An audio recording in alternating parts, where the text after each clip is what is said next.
বর্তমানে সবচেয়ে কমন একটা ওয়ার্ড হচ্ছে টেনশন। আমরা সবাই প্রত্যেক জীবনে কোনো না কোনো কারণে টেনশন ফিল করি বা মানসিক চাপ ফিল করি, এবং এই মানসিক চাপের জন্য আমাদের ডেইলি লাইফ অ্যাক্টিভিটিসগুলো হ্যাম্পার হয়ে যায়। আমরা অনেক ক্ষেত্রে এই মানসিক চাপ সহ্য করতে পারি না। আমার কাছে মনে হয় যে জীবনটা কোনো মানে নেই, আমি কেন এগুলো করছি, কিছুই তখন ভালো লাগছে না।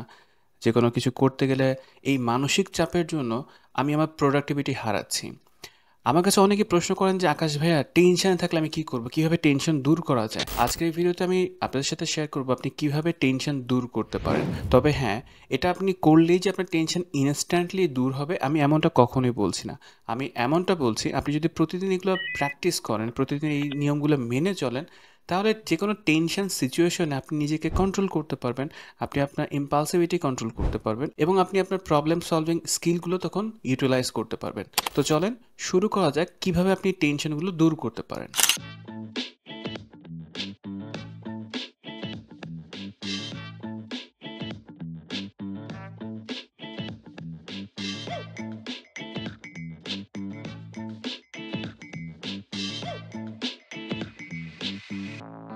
নাম্বার 1, আপনি অবশ্যই চেষ্টা করবেন ফিজিক্যাল কিছু ওয়ার্কআউট করা। আপনি শারীরিক কিছু ব্যায়াম করবেন। ২০২৫ সালে এসে আমরা আসলে ফিজিক্যালি মুভ করতে যাচ্ছি না। আমরা সবকিছু ঘরে বসে করতে যাচ্ছি। আমরা কাজটাও ঘরে বসে করতে চাই। আমরা ফুড ডেলিভারি নিচ্ছি ঘরে বসে। আমরা ম্যাক্সিমাম বিষয় আসলে ঘরে বসে করতে অভ্যস্ত হয়ে যাচ্ছি। যেটা আমাদের জন্য খুব একটা ভালো কিছু বয়ে নিয়ে আসছে না। সো আপনার উচিত ডেইলি অন্তত রুটিন করে কিছু না কিছু সময়ের জন্য কাজ করা, ফিজিক্যাল ওয়ার্কআউট করা। ফিজিক্যাল ওয়ার্কআউট করলে আসলে কি হয়? আপনি যখন কোনো শারীরিক ব্যায়াম করছেন বা ওয়ার্কআউট করছেন, আপনার বডি থেকে বেসিক্যালি কিছু হরমোন নিঃসৃত হয়, হরমোন সিক্রেশন হয়।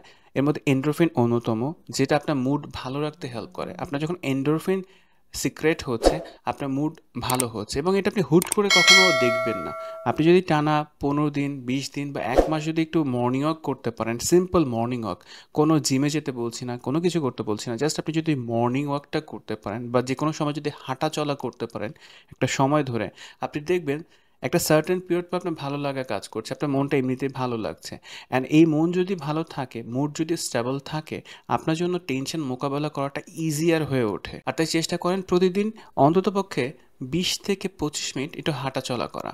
যেখানেই যান না কেন একটু হেঁটে যাওয়ার চেষ্টা করেন। নাম্বার 2 হচ্ছে ফুড হ্যাবিট। আমরা কি খাই তার উপর ডিপেন্ড করছে আমরা কীরকমভাবে বিহেভ করি, চিন্তা করি। মানে আমাদের সব কিছু কিন্তু আমাদের ফুড হ্যাবিটের উপর ডিপেন্ড করছে। আর তাই আপনি চেষ্টা করবেন প্রতিদিন নিয়মিত খাওয়া দাওয়া করা, পরিমাণ মতো খাওয়া দাওয়া করা। এর মানে হলো আপনি সকালের নাস্তা সকালে করবেন এবং পরিমাণ মতো খাওয়া দাওয়া করবেন। দুপুরে লাঞ্চ দুপুরেই করবেন এবং রাতে ডিনার রাতেই করবেন।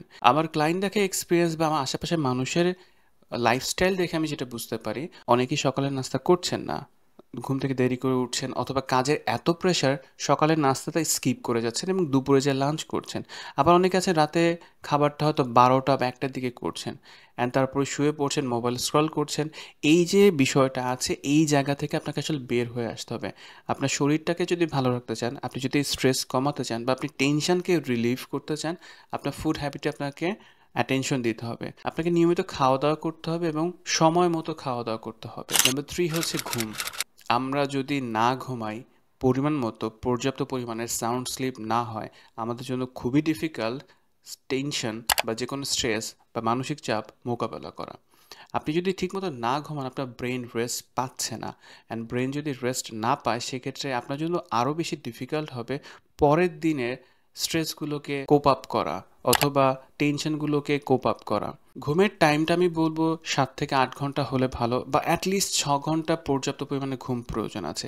চেষ্টা করবেন যদি সম্ভব হয় আপনার লাইফস্টাইলের সাথে অ্যালাইন করে, সেটা হলো আপনি রাত 12টা থেকে ভোর 6টা পর্যন্ত ঘুমানোর অবশ্যই চেষ্টা করবেন। ব্রেন থেকে মেলাটোনিন সিক্রেশন হয়, যেটা আমাদের ব্রেনকে কাম ডাউন করতে হেল্প করে, এবং এই ঘুমটা খুবই জরুরি, যেটা হয়তো আমরা অনেকেই ঘুমাতে পারছি না, বিভিন্ন কাজে ব্যস্ত থাকছি বা সিম্পল মোবাইল স্ক্রল করছি।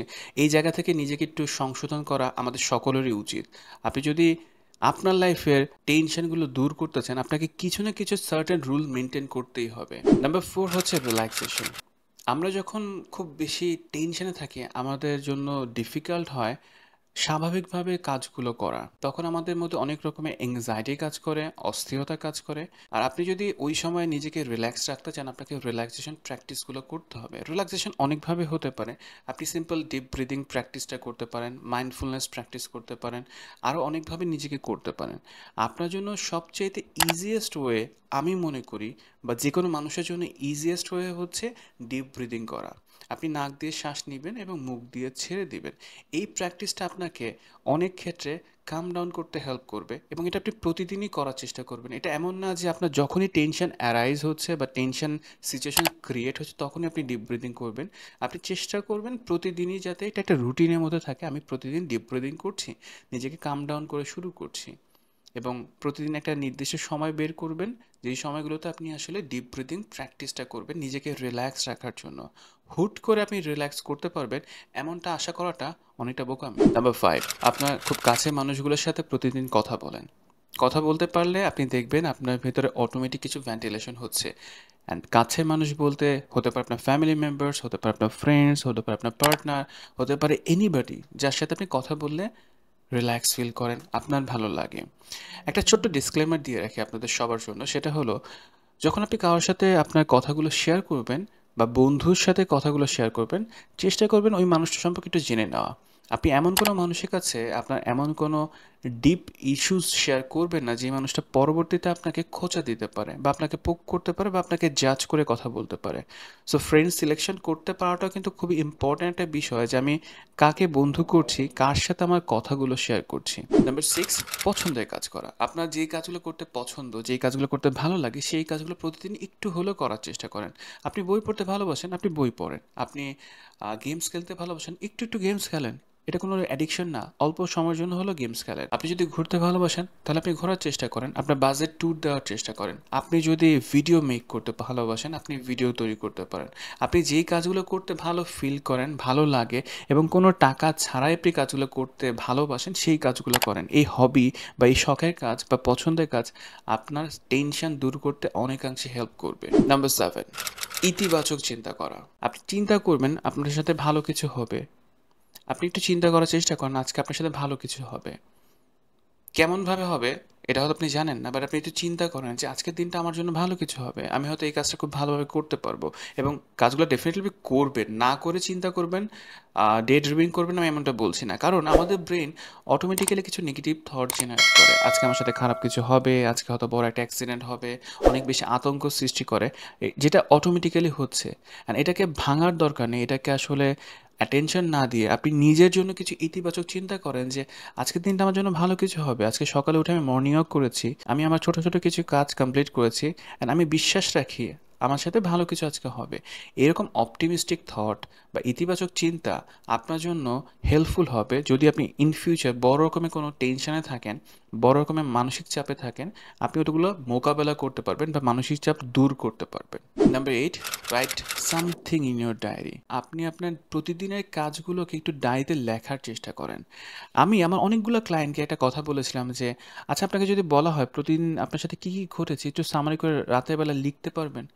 তাদের কথা হচ্ছে, ভাই আমি কেন লিখবো? এটা লিখলে কী হয়? এটা লিখলে যে ভাইয়া কী হয়? এটা বোঝার জন্য আপনাকে আসলে লিখতে হবে।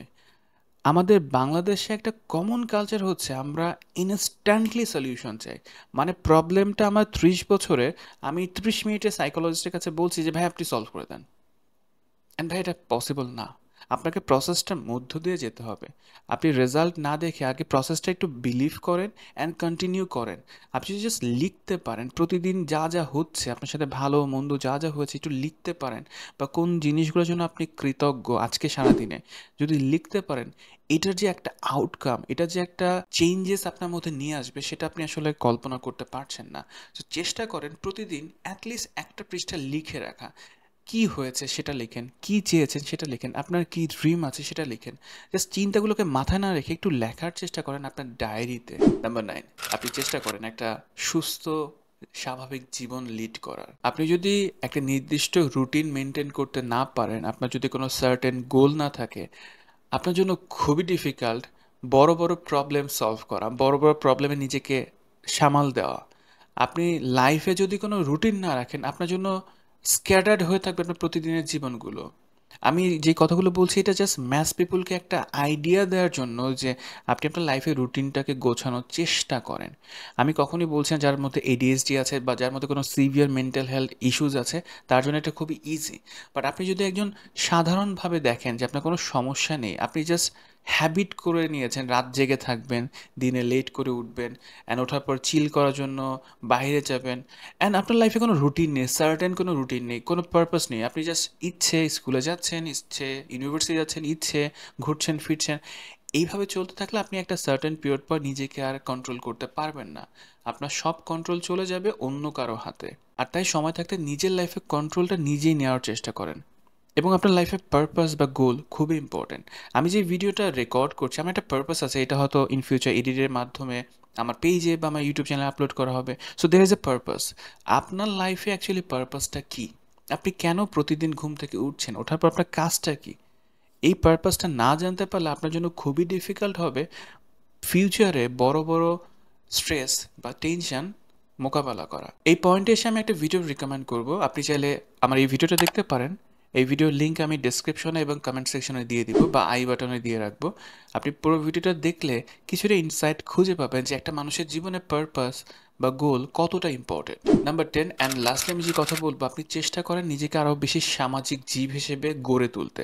মানে আমরা সবাই সামাজিক জীব, কিন্তু আমরা আইসোলেটেড হয়ে যাচ্ছি, আমরা নিজের ঘরের মধ্যে নিজেকে আটকে রাখছি, আমরা ছোট্ট একটা স্ক্রিনের মধ্যে নিজেকে আটকে রাখছি। আর তাই স্ক্রিন থেকে বের হয়ে আসেন, ঘর থেকে বের হন, মানুষের সাথে কথা বলেন, বিভিন্ন অনুষ্ঠানে যান, গল্প করেন, কথা বলেন, আপনার বিভিন্ন মতামত শেয়ার করেন, অন্যের মতামত শোনার চেষ্টা করেন, সামাজিকতা বৃদ্ধি করেন। আপনি সারাদিন পড়ালেখা করবেন, সারাদিন গেমস খেলবেন, সারাদিন কাজ করবেন, এটাই আপনার জীবন না।